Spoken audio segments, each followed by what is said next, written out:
kažkas naujo mūsų užsiėmimuose, treniruotėse. Taigi, kūnas ne visada yra silpnas, bet labai dažnai kūnas mūsų yra ir pervargęs. Tad mūsų užsiėmimo pabaigoje bus ir autogeninės atsipalaidavimo treniruotės. Iki pasimatymo.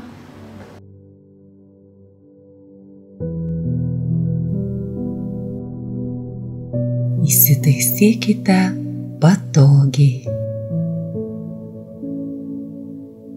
Užmerkite akis. Kvėpuokite per nosį.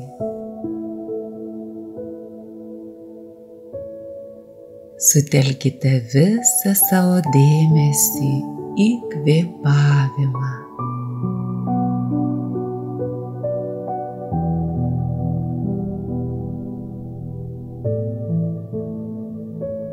Atsipalaiduokite.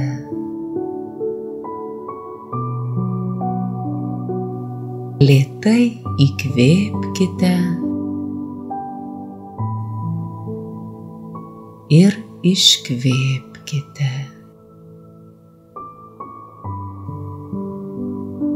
Įkvėpkite, akimirkai užlaikykite kvėpavimą ir iškvėpkite. Įkvėpdami pajauskite, kaip oras eina į nosį, susitelkia tarp antakių ir išeina lauk.